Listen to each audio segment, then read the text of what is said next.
오늘은 마가 요한의 삶을 살펴보면서 은혜를 받으려고 합니다. 이 마가 요한의 인생도 살펴보면 한때는 실패하는 인생이었습니다. 자신의 연약함 때문에 주저앉을 수밖에 없고 사역을 한때는 포기했던 사람이 하나님께서 주신 은혜로 회복되니까 빛나는 인생이 되어서 하나님 앞에 위대하게 쓰임받았던 것을 볼 수 있습니다.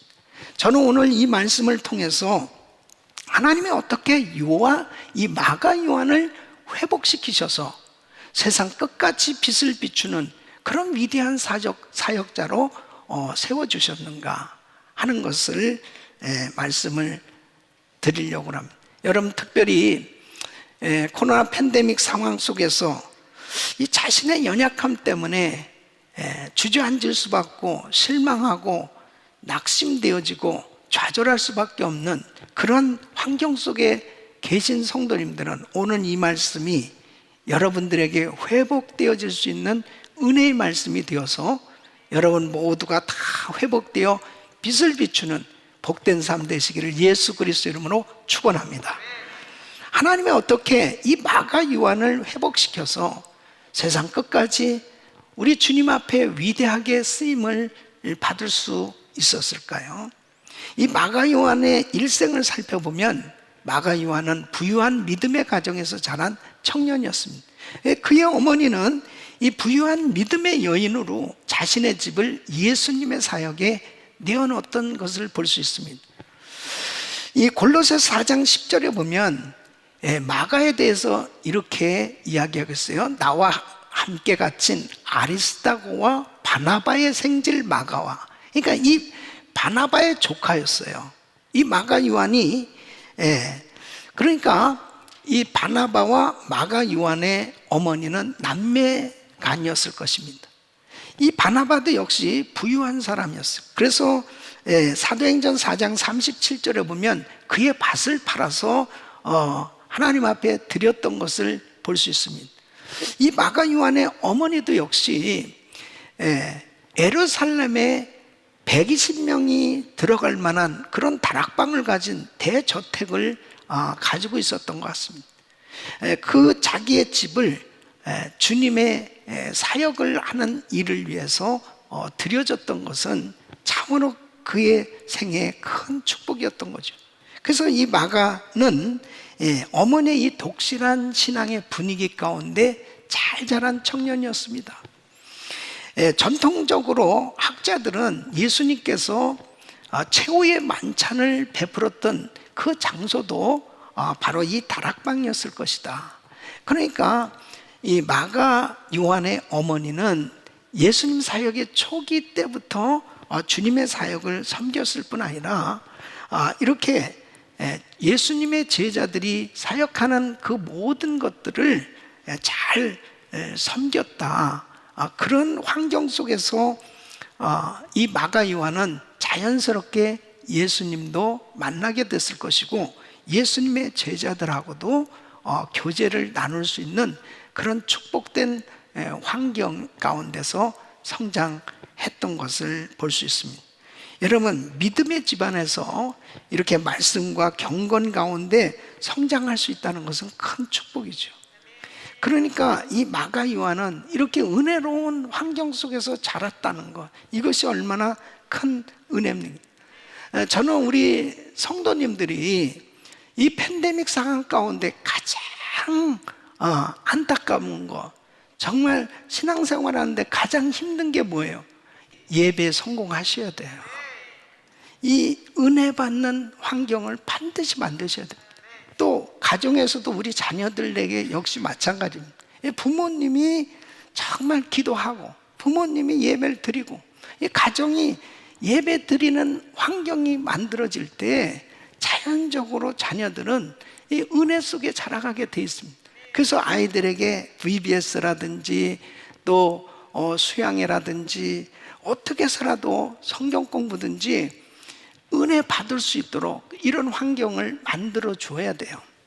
그래서 우리가 신앙생활하면서 중요한 것은 우리 가족들이 은혜 받는 환경을 만들자.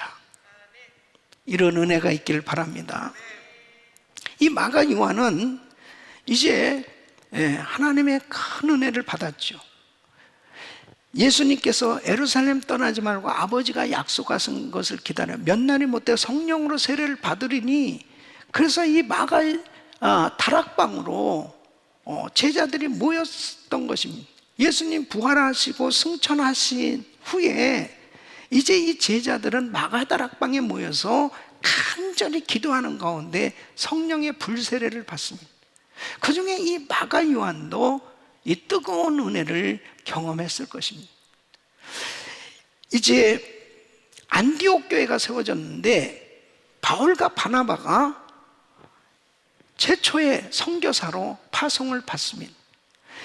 바울과 바나바가 선교사로 파송받고 나갈 때 누구를 데려갔냐면은 바로 마가 요한을 데리고 떠났습니다.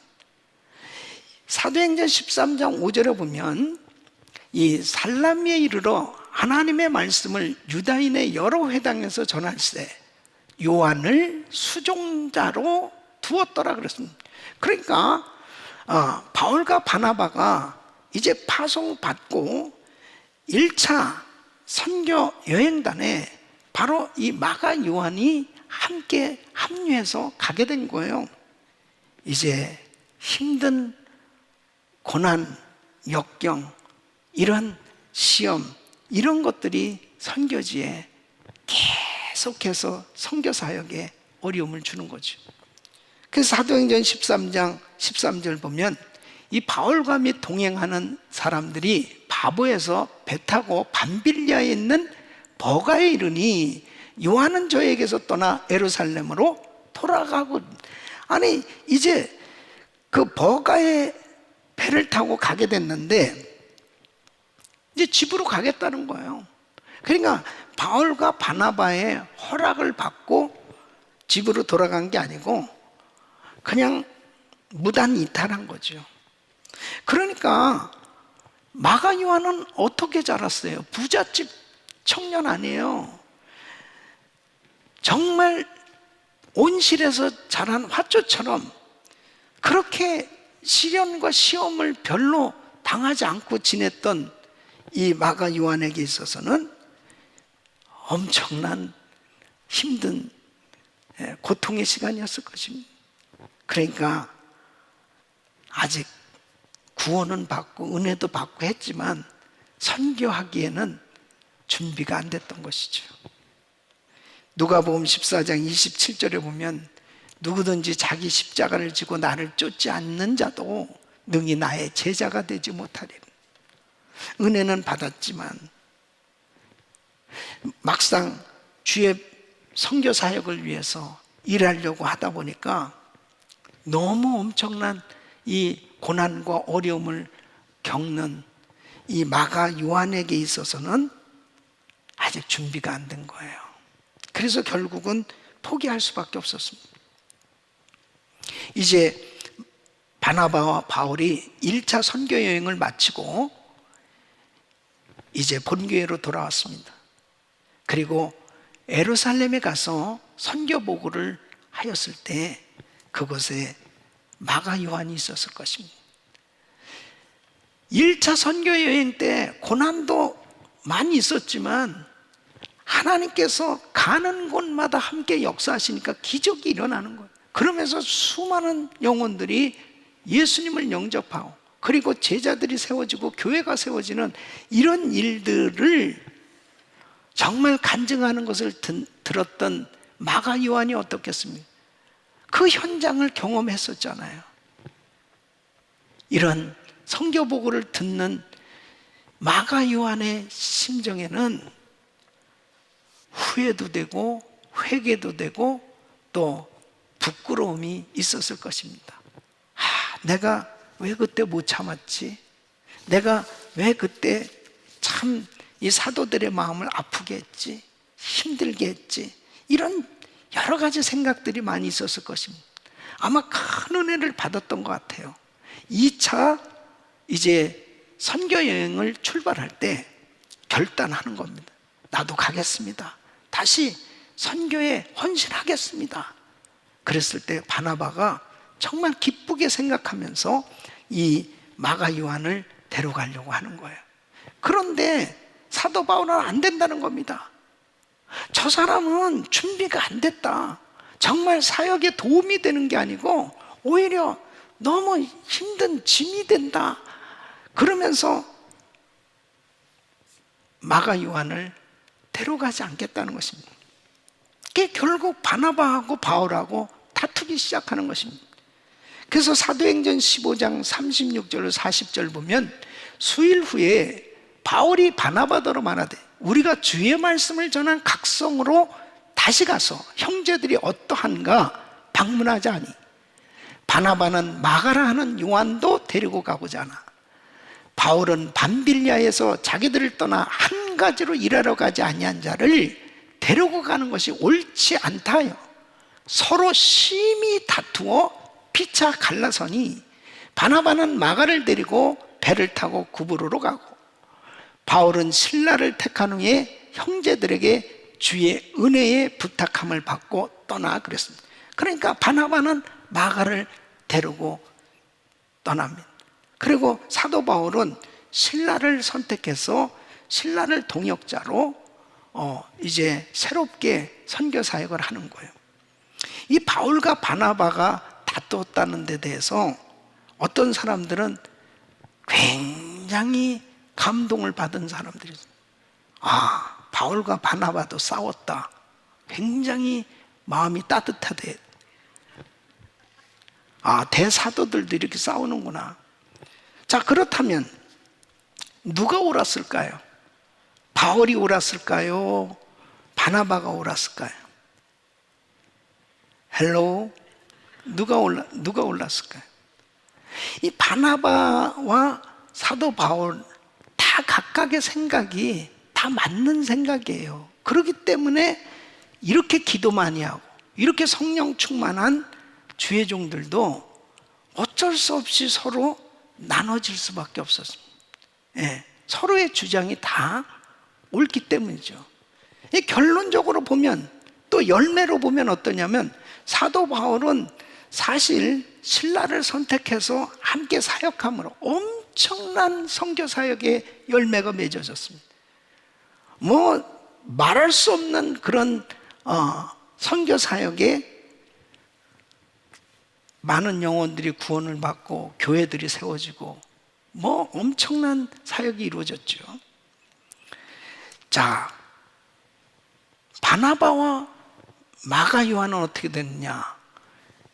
나중에 보면 이 마가 요한은 정말 이렇게 엄청난 하나님 앞에 쓰임받는 그리고 많은 선교 사역에 열매를 맺는 그런 위대한 하나님의 종으로 사역을 감당했던 것을 볼 수 있습니다. 누구 때문에? 사실 바나바 때문에. 그러니까 이 사도행전에서 자, 이때부터 결국 바나바와 마가 요한의 사역은 사라지고 그리고 바울과 실라의 이 선교 사역은 계속해서 엄청난 부흥을 이루는 이러한 사역의 내용들로 전개가 되어지지만 사실 바나바가 있었기 때문에 이 마가 요한 그리고 사도 바울은 위대한 사역을 이룰 수 있었던 걸 볼 수 있습니다. 그러니까 사도 바울도 역시 마찬가지잖아요. 예? 그의 예수 믿기 전에 그 흠 때문에 정말 제자들이 이 사도 바울과 하고 교제하고 싶지도 않았습니다. 함께 하고 싶지도 않았습니다. 그만큼 간격이 있었습니다. 그럴 때 바나바가 바울을 데리고 사도들을 소개시켜주고 그리고 다소 지역에서 정말 사도 바울이 무명의 주의 종으로 사역하고 있을 때 그의 고향까지 찾아가서 바울을 데리고 와서 안디옥 교회에서 함께 동역을 합니다. 공동 담임 목회를 했어요. 그리고 선교도 같이 선교사로 나가는 거예요. 그러니까 사도 바울은 바나바가 없었으면 이렇게 정말 위대한 사역을 감당할 수 없었을 것입니다. 또 이 마가 요한은 이렇게 연약하고 이렇게 실수가 많고 부족한 이 사람이었지만은 바나바가 참아주고 기다려주고 허물을 덮어주고 그러면서 정말 이 마가 요한을 잘 세워서 결국은 이 마가 요한이 회복돼서 정말 위대하게 하나님 앞에 쓰임받게 된 것, 이것도 바나바의 큰 역할이 있었기 때문입니다. 여러분, 우리는 바나바의 태도를 배워야 됩니다.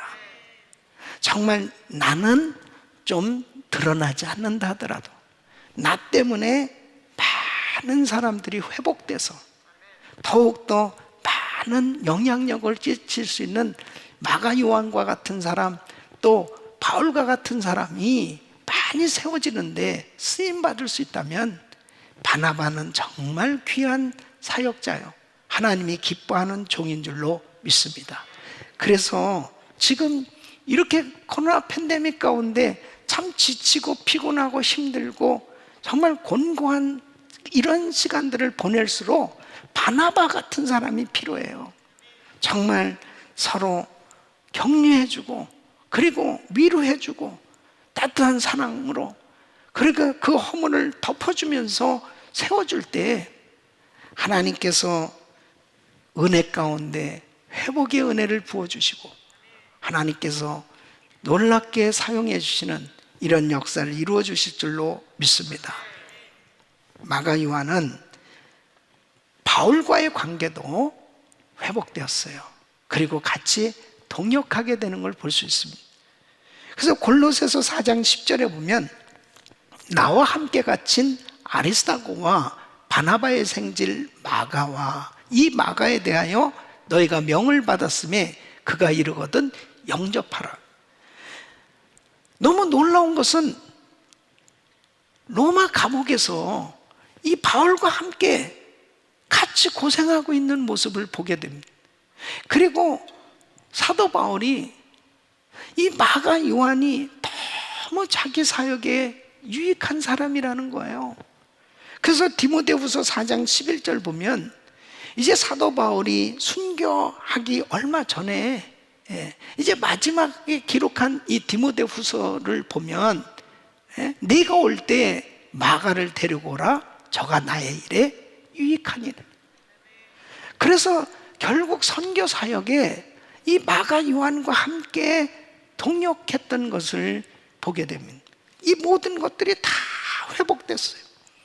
그러니까 하나님께서는 마가 요한에게 다시 기회를 주셨고 하나님께서 이 마가 요한을 통해서 놀라운 사역을 이룰 수 있도록 역사해 주셨던 것을 볼 수 있습니다. 그래서 이 마가 요한은 회복돼서 하나님 앞에 정말 위대하게 쓰임받는 귀한 선교사가 됐던 것을 볼 수 있습니다. 첫째는 베드로와 선교 사역을 함께 하는 모습을 보게 됩니다. 여러분, 이 마가는 사실 바나바와도 사역을 했고 또 사도 바울과 사역 동역을 했지만 베드로와 아주 귀한 동역을 했던 사람입니다. 이 베드로에게 있어서는 아들과 같이 여겨지는 그런 동역자였습니다. 그래서 베드로 전서 5장 13절을 보면 함께 택하심을 받은 바벨론에 있는 교회가 너에게 문안하고 내 아들 마가도 그리하느니라 그랬습니다. 이 마가를 항상 데리고 다니면서 함께 같이 사역을 했는데 그 이유 중에 하나가 이 마가는 통역을 해줬던 것 같아요. 그러니까 예루살렘에서 사역을 하다가 이제 전 세계적으로 다니면서 베드로가 말씀을 전하고 사역할 때 이 베드로는 사실 이 헬라어는 상당히 서툴었을 것입니다. 그런데 이 마가는 이 히브리어와 헬라어가 아주 능통했던 사람이죠. 그러니까 통역도 해주면서 또 사역을 하면서 이제 마가복음을 기록하게 됐는데 이 마가복음을 기록하는데 결정적인 큰 영향을 준 사람이 베드로입니다. 이 베드로가 이 마가복음을 기록할 때 많은 자료를 주게 된 거예요. 그래서 이 마가복음은 사복음서 가운데 제일 먼저 기록됐고, 그리고 베드로에 대해서도 비교적 상세하게 기록될 뿐 아니라 예수님의 기사의 순서도 정확하고, 그리고 예수님의 생애를 파악하는데 아주 중요한 토대가 되어지는, 정말 그 예수님의 그 사역의, 그 예수님의 제자들의 그 활약한 모든 것들이 아주 생생하게 묘사되어지는 것을 보게 됩니다. 마가 요한은 큰 사역의 열매를 맺는 이 놀라운 사역의 쓰임을 받게 된 것을 볼 수 있습니다. 그리고 알렉산드리아에 교회를 개척하고 사역하다가 순교를 하게 됩니다. 여러분, 이 알렉산드리아는 바로 지금의 이집트의 해안 도시입니다. 그 이집트 선교를 간 거예요.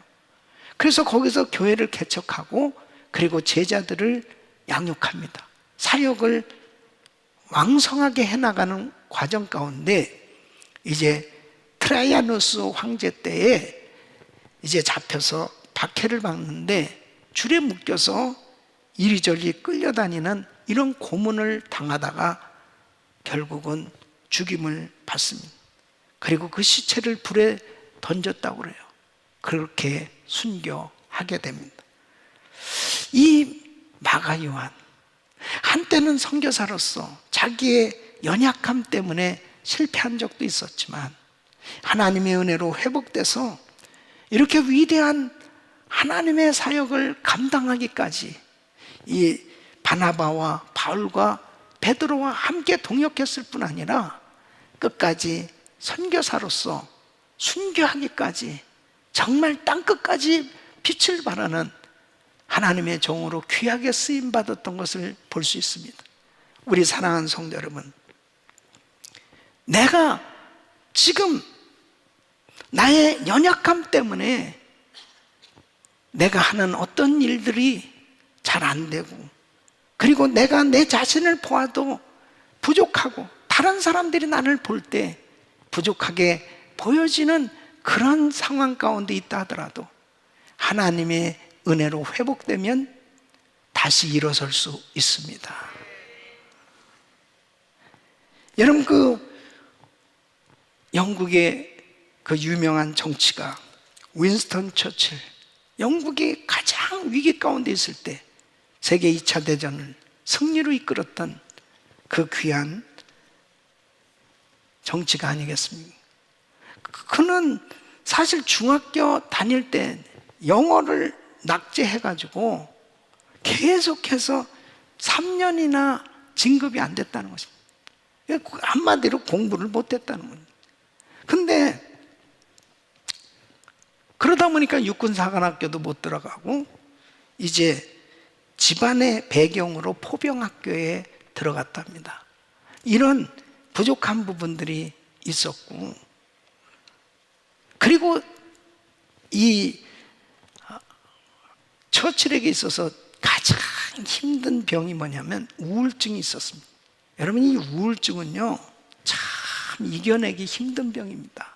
정말 자꾸 죽고 싶은 생각이 들고 좌절하고 막 낙심이 생겨지는 이런 병 아니겠습니까? 근데 이런 것들을 극복할 수 있었던 것이 바로 분명한 믿음과 확신이 있었어요. 그가 옥스퍼드 대학의 졸업식에서 축사를 합니다. 그때에 학생들이 어떤 말씀을 전할까 얼마나 기대가 됐겠습니까? 이분이 제일 먼저 한 말이 Never give up. 그 다음에 또 침묵하고 있었습니다. 또 어떤 말씀을 전해줄 것이냐, 좀 더 큰 소리로 Never give up. 그 다음에는 큰 소리로 never give up 하고 그 단상을 내려갔다는 거예요. 그때 그 학생들의 마음에 큰 충격과 같은 그런 잔잔한 감동과 교훈을 얻게 된 거예요. 많은 좋은 말씀들을 기대했겠지만 결코 포기하지 말라. 그러면서 성공은 끝이 아니고 실패는 치명상이 아니다. 중요한 것은 계속 해나가는 용기이다. 여러분, 포기하지 않으면 하나님께서 회복시켜 주시고 다시 일으켜 주셔서 승리하게 하시는 걸 믿으시기 바랍니다. 하나님의 약속은 우리에게 항상 주어져 있는 거예요. 내가 포기하지 아니하면 하나님께서는 반드시 이루신다니까요. 그러니까 never give up. 우리는 절대 포기하면 안 되는 것입니다. 로버트 슐러 목사님이 정말 이 실패에 대해서 이렇게 참 귀한 말씀을 전하는 것은 참 좋은 교훈이 됩니다. 실패는 당신이 아무것도 성취하지 못했다는 것을 의미하지 않는, 실패는 다만 당신이 무엇인가를 새로 배웠음을 의미할 뿐이다. 우리가 늘 배우는 가장 훌륭한 교훈은 우리의 실수와 실패에서 배우는 것들이다. 과거의 오류는 장래의 지혜와 성공이다. 실패는 당신이 결코 해낼 수 없음을 의미하지 않는다. 실패는 다만 시간이 더 오래 걸릴 뿐임을 의미할 뿐이다. 이 말씀이 중요해요. 실패는 하나님께서 당신을 버리셨다는 것을 의미하지 않는다. 실패했다고 하나님이 나를 버리셨다고 생각하지 말라는 거예요. 하나님께서는 그 실패를 성공으로 바꾸셔서 하나님의 하나님 되심을 나타나시는, 하나님이 영광을 받으시는 그런 놀라운 역사를 일으켜 주신 걸 믿으시기 바랍니다. 우리 사랑하는 성도 여러분, 이 팬데믹 상황 속에서 너무 힘들죠, 어렵죠. 그리고 정말 내 힘으로 할 수 없는 많은 일들을 당하면서 무기력함을 느낄 수 있죠. 그러나 결코 포기하지 않고 내가 하나님의 약속의 말씀을 붙들고 다시 시작하면, 다시 일어서면 하나님께서 역사하실 줄로 믿습니다.